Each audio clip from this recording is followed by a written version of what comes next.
Well, for the sake of time, let's go ahead and get started. I think the folks that are joining in here based on our draft day event and preparing for the draft days, I'm going to introduce myself. I think I've met several of you. My name is Lonnie Emard. I'm the Apprenticeship Director for the Arkansas Center for Data Sciences.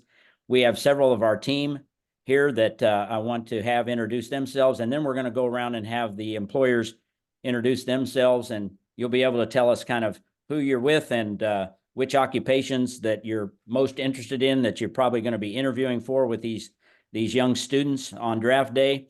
So that'll be our process, and then we'll walk through a little bit of what we call Apprenticeship 101. So why don't we start with our team here, and Bill, why don't you go first, and then our rest of our team. Okay. Good morning, everybody. Bill Yoder, Executive Director of the Arkansas Center for Data Sciences, and pleased to be with you this morning. How about ladies next? Good morning. Welcome, everyone. I'm Lisa Wiggins. I'm the Director of Client Relations, and I'm along with Tammy Horton. I'm Northwest Arkansas Client Development Manager for IT. Alex. So next, I'm like Tammy. I'm part of the client development team for IT. I'm located up in Jonesboro, taking care of the Northeast Arkansas region. David.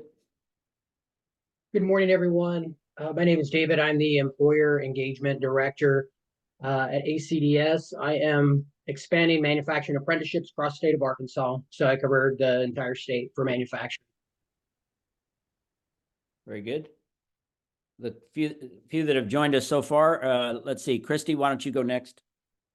Good morning. My name is Christy Abels. I am the Learning and Outreach Director at Friendship Community Care.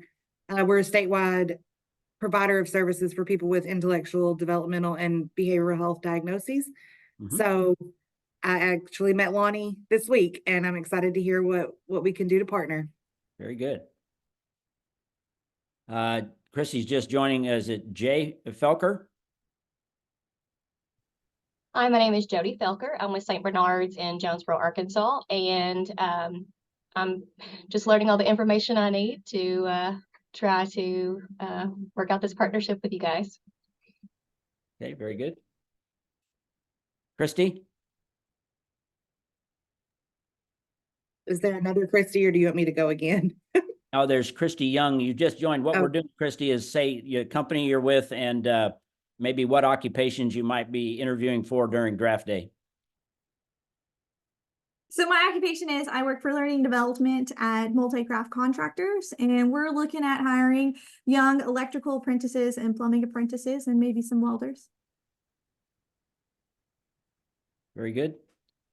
I think let's go ahead and get started. I'm going to share my screen here real quick, and then if others join in, we'll catch them later. Feel free to ask questions whenever they surface. We're not making this too overly formal. We want this to be very interactive, and so we look forward to hearing from you.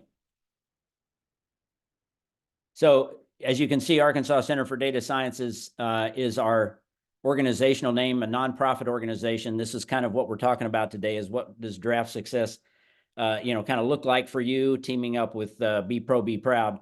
Just briefly about the mission of the organization. Initially, 5 years ago, ACDS as a nonprofit was formed to really solve this kind of talent gap that now exists really everywhere, but this initially was in information technology, and so the nonprofit was formed to try to address that using the Registered Apprenticeship Program as a key strategy for employers. And as you can see, we've added the verbiage at the bottom that says we are now doing this across all sectors: manufacturing, healthcare, transportation, energy, and so forth.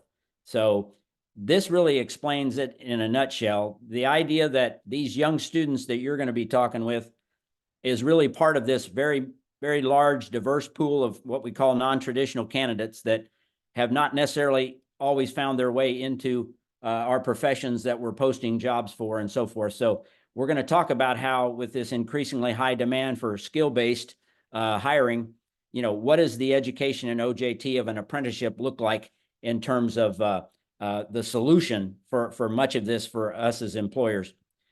We use this kind of a bridge across the chasm, if you will. Many of you, if you've ever heard me talk about this, I think this is really the key to this, is that the registered apprenticeship program can be that bridge. It helps you as the employer, you know, looking out there, going to these draft days and trying to find this talent that could come in and be very productive very quickly, that they're going to stay, that you're finding candidates that understand how this whole thing works. And we believe that as you go through this Apprenticeship 101, you're going to find how this has been working so successfully in the state of Arkansas. Just very briefly, I'm not going to spend too much time, but if it's Apprenticeship 101, we need to know what the Department of Labor views as the essential elements of an apprenticeship. It starts with you. It starts with employers, right? You don't have an apprenticeship if you don't have an employer hiring somebody to do some work. The notion of an apprenticeship, you mentioned, Christy, about you know, what you're looking for in some of the traditional trades areas. You know, that's kind of where this all emanated. You think about a master, a journey worker, working with an apprentice. There's two things that really come together all the time. It's related technical instruction that is really about the skills. It's about building the skill. And then the other part is, how do you begin to apply it? What's the on-the-job training? How do you fit into your organization? Very important for these young students. They're going to come in and know very little, might have great passion and potential, and maybe they have some background with some knowledge and skills and abilities, but you're going to basically put them into this apprenticeship program as a way to ensure success. You know, items 4 and 5 are really about an apprentice. In other words, we'll go through what the employer responsibilities are here in a minute, which are not a lot. It really is the notion that you're treating them like you would any other full-time employee, but knowing they're part of a very formalized and structured program. But they have to get at least one pay bump per year of their apprenticeship as part of what's called a reward for skills gains in the Department of Labor language. And that's justifiable. I'm sure that as HR and recruiters and leaders in an organization, you know, you want to support the fact that as anybody comes in and does what they're being asked to do, you know, especially in a formal program, that you would reward that. They all will receive a national credential at the completion of their apprenticeship. That's a portable credential. We don't talk a lot about portability because they're going to stay with you, right? But the notion is that they do receive this very recognizable national credential at the end. Let's just talk real briefly about, in Apprenticeship 101 language, there's 3 levels of responsibility in an apprenticeship. You have to have a sponsor. That's really who the Department of Labor looks to kind of engage and make sure that everything's compliant. They'll do a lot of, you know, auditing and making sure that things are working properly. But that sponsor handles that interface and handles all the registration of both the occupations and the apprentices. The employer, in this case, we're going to talk about you as the employer of record. You could become your own sponsor, but in what we're going to describe for you today is that you don't have to. There is other options for you, and one of those is us at the Arkansas Center for Data Sciences. We have become the sponsor for over 150 employers in the state. So that means we're kind of managing all of that interface with the Department of Labor, allowing you to just focus on the things that are really important for you as an employer. And that is, you know, treating this apprentice really as you would any other full-time employee, but knowing there are certain parameters that we're going to help you with that ensure success. And then the apprentice is the 3rd level, and they acknowledge that they're in a formal program. They'll sign a 671 form and realize that they're in a learn and earn, that they're being trained, that they have expectations to be met, and so forth. The employer requirements that I just want to bring out, and they're really pretty minimal if you think about it, but an apprentice has to go through at least 144 hours of this related technical instruction or training, and that's a per year if it's a multi-year program. You would provide a mentor for this apprentice. So think about any journey worker, any expert, you know, helping somebody who's now just coming into the profession or coming into an opportunity. The idea of a mentor being that guide is a critical part of how this works on the OJT side of the process. Now, the 3rd thing is that progressive wage scale, which has that at least 1 pay increase in it. We can talk about what that looks like based on any occupation, the ones you're talking about, others that may come up in the future. And we can talk about really how widespread, our coverage is and what that looks like in terms of a minimum starting wage and then what that progressive wage schedule looks like. Just very briefly, I'll throw this out that, apprenticeship is not an internship. A lot of times, that terminology is another key thing to develop people. A lot of times it's very educator or student driven. You probably may utilize that in your companies today. The notion that an internship is pretty temporary, but it does allow for somebody to gain very meaningful work experience is an important aspect, but that's not an apprenticeship. Apprenticeship 101 will tell you that an apprentice must be an employee. It's employer driven. It's a long-term expectation. This isn't probationary. The idea is that you're hiring them knowing they've got some expectations. There's going to be some training. They need to deliver, but at the same time, your expectation is they're with you for the long haul. There are some DOL and state tax credits that we'll go through as to some additional benefits. But the key to this is that that you've hired the apprentice with the idea that this has had huge success. It's a proven model and it's going to work. ACDS, what we realize is, and this is over years now, of what it takes to support you as the employer. So the Apprenticeship 101, knowing that there's just certain things that are the employer responsibility, certain things that are the sponsor responsibility, this kind of outlines that what we've tried to do is think about the whole end-to-end model and how to support you. So if you think about some of our folks on here, David and Tammy and Alex and Lisa are really talking to employers every single day about your needs. And David's going to walk through what that looks like in his particular area here in a minute.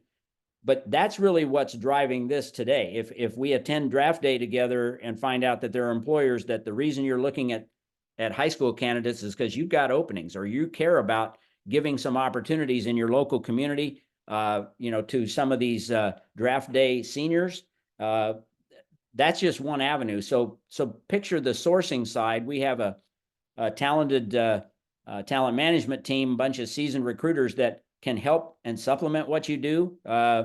You don't need to use them. You're using this process right now and coming and interviewing on your own. But just know that talent pool that we refer to, these high school seniors in the Be Pro, Be Proud program are just one of many sources of talent that we talk about over, 4 or 5 years now. We've talked to 17,000 Arkansans who are looking at apprenticeship. We're going through a process of development. And then these three things in the middle, as you take your demand and the supply of talent, which could be these youth apprentices, it's what does it look like to implement an apprenticeship? And we're trying to make that as easy as possible when you consider project management, the training support that you need, finding and making sure you customize that training appropriately, and then the whole DOL sponsorship, taking care of a lot of that administrative registration, paperwork, tracking, doing the audit on your behalf, those kind of things. So that's kind of why we said that ACDS has wanted to share with employers about eliminating every barrier to entry. The idea of helping you find diverse candidates, whether that be some of these high school candidates or even beyond that, it could be in the midst of looking for experienced hires or career changers, any of your openings, we are looking at every possible avenue to allow Arkansans to find their way across that chasm. Our sponsorship of the apprenticeship, once again, I'll reiterate, any employer can become their own sponsor should you choose to do that. You also may have a local community college that you're already working with on some of your training. Maybe they're best suited to be that sponsor, and that's okay. But we don't want that to fall through the cracks and have that be a reason why you wouldn't go forward. So we are kind of that final default, if you will. We do offer project management at no cost. That's basically somebody assigned to you to shepherd you through the entire process, beginning to end. We don't have any of our project managers on this call today, but that's something that's been very effective because I know that many of you as employers don't have an extra hand. You don't have an extra resource to assign to make sure this flows properly. So we want you to know that we're there for you in that regard. The training, and I listed it here as related technical instruction funding, I think that's probably the important aspect. Not only are you going to want to make sure that the training for any occupation that you're hiring for has got this customized skill building that is exactly what you need. David will walk through how that works in manufacturing in a minute, but it's across the board. We have an inventory of training providers. ACDS is not a training provider per se. We actually engage the best of the best across the whole state to bring that forward. The key to this, though, on RTI funding, and you heard this in the draft day luncheons and so forth, that combining our efforts with the Office of Skills Development in the state of Arkansas, we've been able to braid together funding to be able to support the cost of this training for a registered apprenticeship program. So for some companies who really say, I'd love to do this, but I don't have a training budget, you know, this becomes another key obstacle or barrier that we can help you eliminate, because we do have this incentive money available for you to be able to take the cost of that training, do it right, and not have to absorb all that. And if you're doing the training internally on your own, we'll talk about this a little bit later. You know, we can also find ways to reimburse you for the cost of that training. Or if it's a external provider, maybe we can set up MOUs and you don't even see a bill, and so to speak. But anyway, we'll cover that. The reporting and metrics is the final thing that can kind of be an obstacle when you know that everybody cares about the success of programs and what's the demographics and, you know, what are all the analytics around what success looks like. You'll do that for your own company, but this way we're doing it on your behalf for the DOL, for the state agencies and others. Big benefit. The next thing I wanted to do from this point is let David speak a little bit about his role as one of our employer engagement directors in working with employers like yourself. And some of this you may relate to. I guess we've got a little healthcare here. We've got some other areas of focus. But David, why don't you go ahead and say a little bit here about what you do? Sure. Thank you, Lonnie. And good morning again, everyone. Just to reintroduce myself, I'm the Employer Engagement Director for manufacturing. And so I work with manufacturers all over the state, and we meet with them to identify their pain points. What I mean by pain points is the occupations that are in high demand or where they're experiencing a skill gap. And so the most common that we come across, or that we've come across, is machinist, CNC operator. We also have had some employers specifically ask for electronics or mechatronics and industrial maintenance. And those seem to be the ones that are in high demand or where there's a large skill gap. However, we can customize training, so those aren't the only ones that we do. There's over 1,600 occupations on the DOL website. We work with the employer, you know, from the beginning to the end to identify those occupations, build out those competencies with them. If they want to modify, we have the ability to modify those competencies and that work process schedule up to 25%. And the customization is very important from a manufacturing perspective. So manufacturing is that big 50,000-foot word, but everyone does manufacturing a little bit different. And so what we do is we customize that training for them. We work with their incumbent workers, so we can always want to work with an employer to identify what talent can be grown internally. That adds to culture and retention and just the quality of the organization. We can also, as Lonnie mentioned earlier, we have a recruitment team that can also help identify those qualified candidates that want to enter into manufacturing. Specifically with the Be Pro, Be Proud, we've had several manufacturers ask us, you know, I want to hire this high school student, but I know that they're going to need training. And so that's where we can come in. So we also, you know, work very closely with Be Pro, Be Proud and want to be their next step in the process. So we know that the hire is not where it ends for them, but where it begins. And so we can actually provide that next step in the training process. And we do that too with a lot of youth apprentices or high school apprenticeships. The process for funding, so generally how it's been working within the manufacturing sector is that we'll have an awareness meeting. So I'll meet with the employer one-on-one, whether that's via Zoom or you know, in person, which is called an awareness meeting. We'll go from awareness to commitment. So if an employer says, all this sounds great, what's my next step? We have them sign what is a commitment letter. Commitment letter is just taking it one step beyond a handshake agreement. So it's not a binding contract where you might feel that you're signing your organization's life away. Just that you're committed to working with us through the apprenticeship process. And then the next step in the process from there would be the MOU agreement, which is generally a three-way MOU agreement between the Office of Skills Development, ACDS, and then also the manufacturer. So just kind of outlining the roles and the responsibilities of each organization, and then Office of Skills Development commitment to refund or reimburse the training for the RTI. Can't say it's gonna, it can't, in some cases might not be able to cover everything, but to this point, we've been able to cover 100% of all the training that has been available for manufacturers. We're kind of setting up two different models.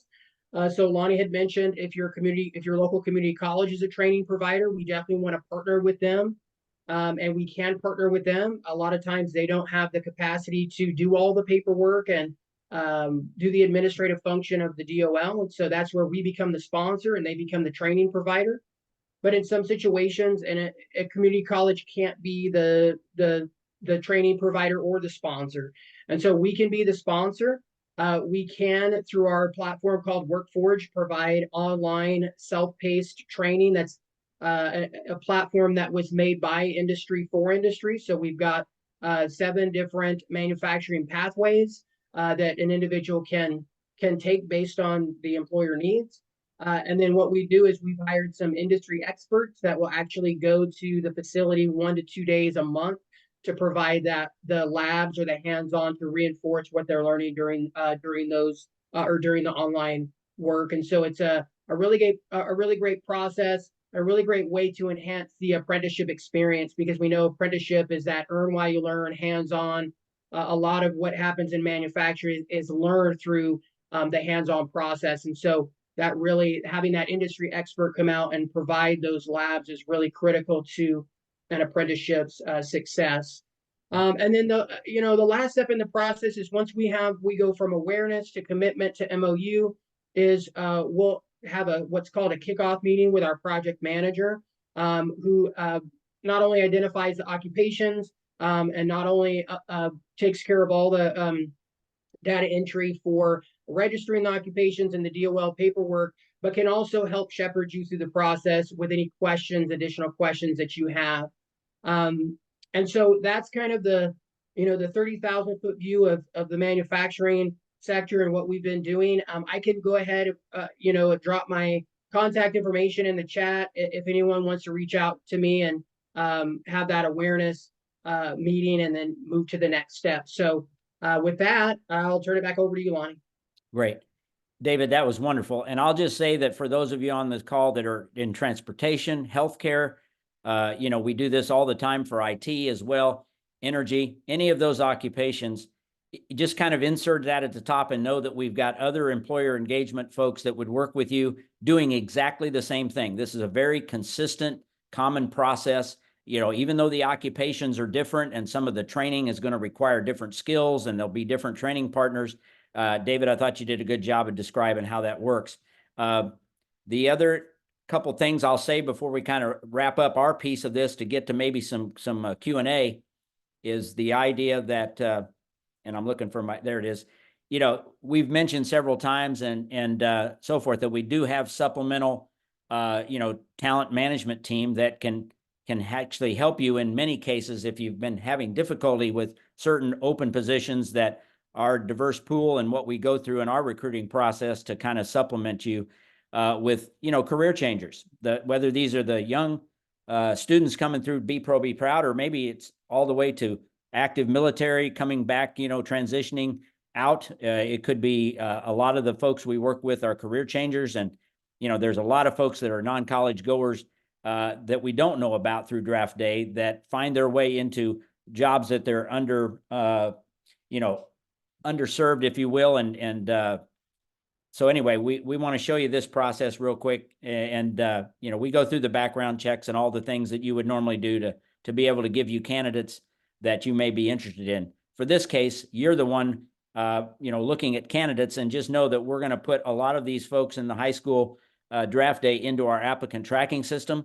So that way they don't fall through the cracks. Just like we don't want you to end up with certain things that you'd like to do as next steps and not really sure how to do that.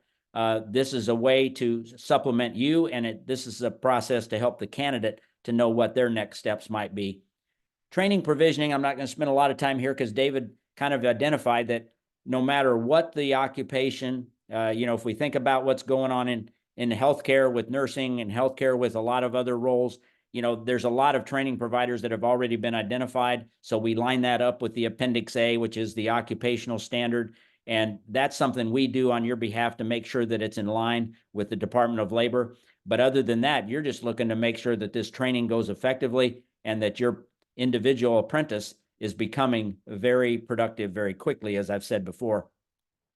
A summary of the way we try to, make sure you're aware to make an informed decision.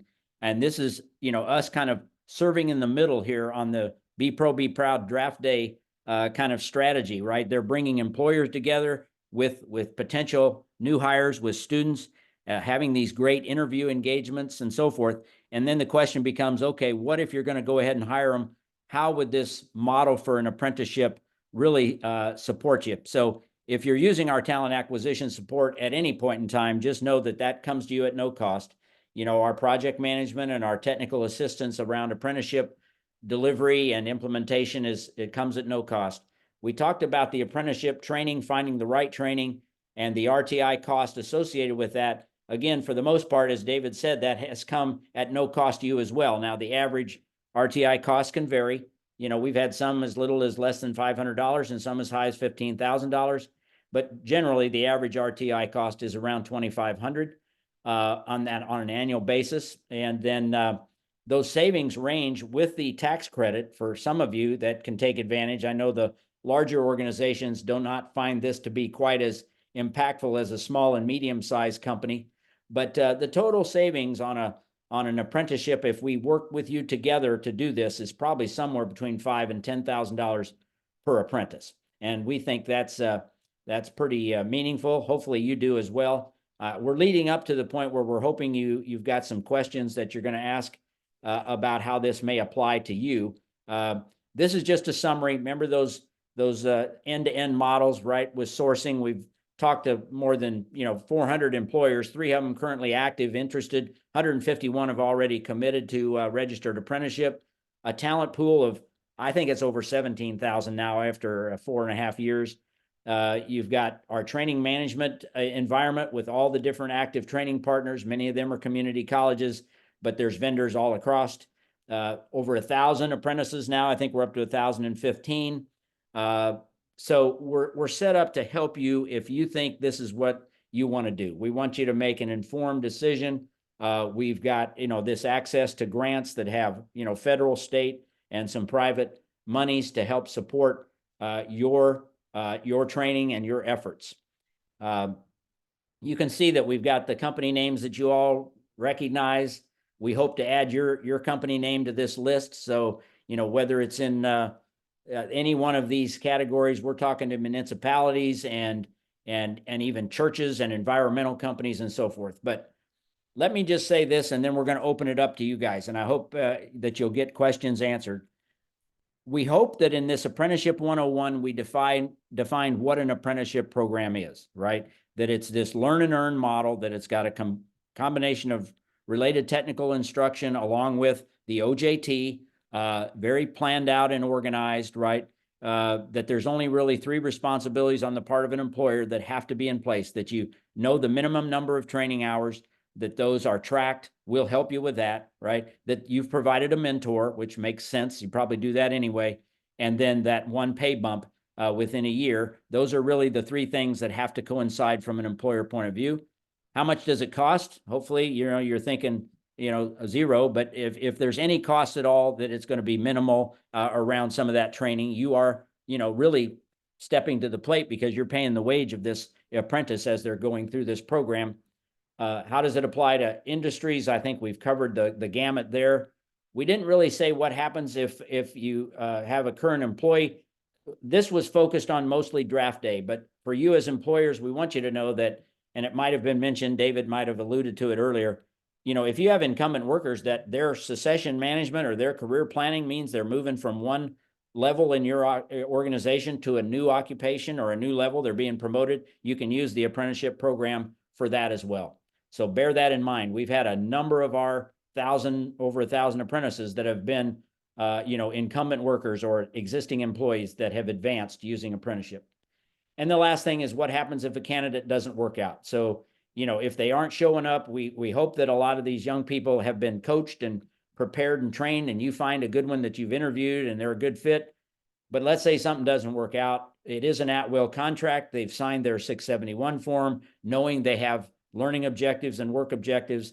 If it isn't working out from an HR perspective, you can let them go. Now, you may have your own progressive discipline that you utilize in your organization, and by all means, that supersedes whatever you should decide to do. But you don't have to feel like you're ever stuck, right? This is kind of a try before you buy, even though we really wouldn't qualify it that way because the apprenticeship has an intent that you've hired them full-time for the long haul.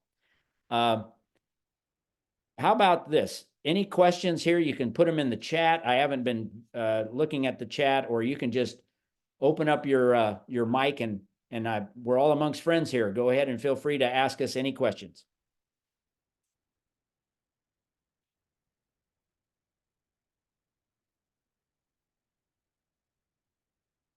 Did we answer them all? Can't believe that. I don't have any questions for now, but thank you for putting, David, your email in there so we can follow up as well.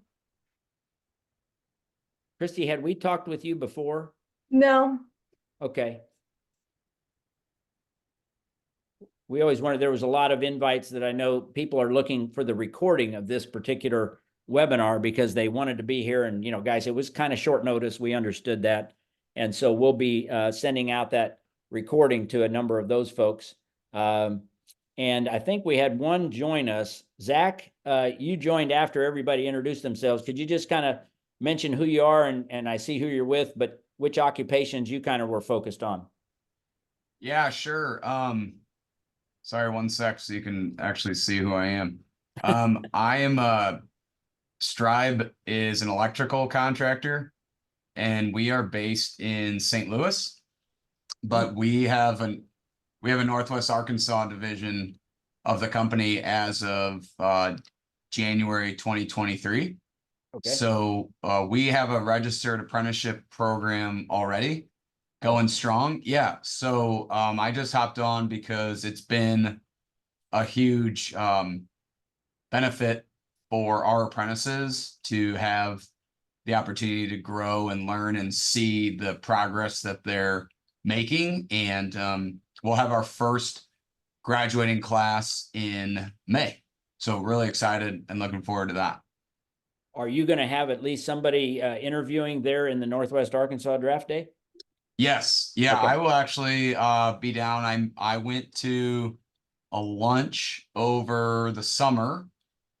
Maybe it was in maybe it was in the fall of 2023. So a few months back, but got plugged in.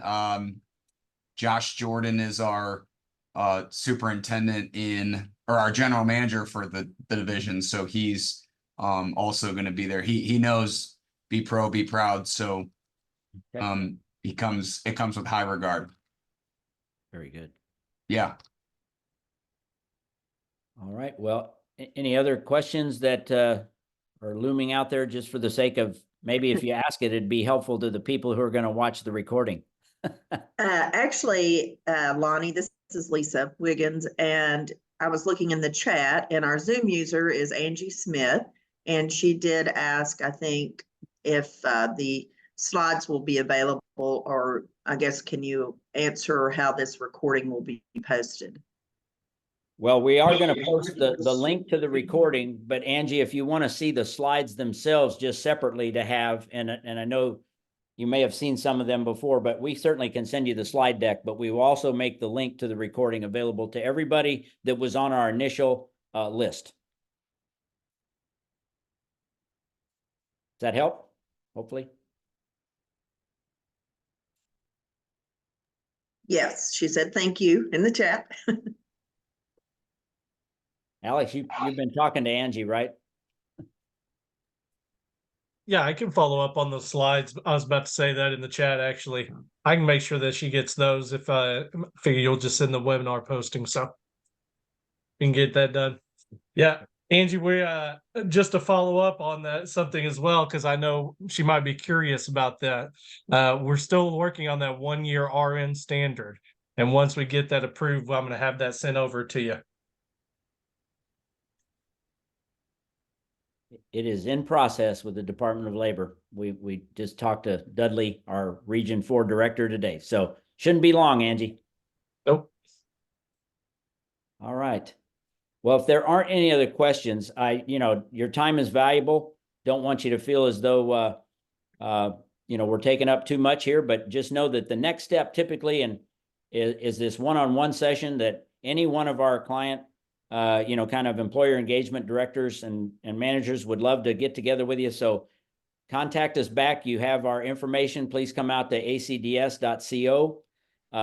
Tell candidates that's where they're going to be going. They'll be in our applicant tracking system.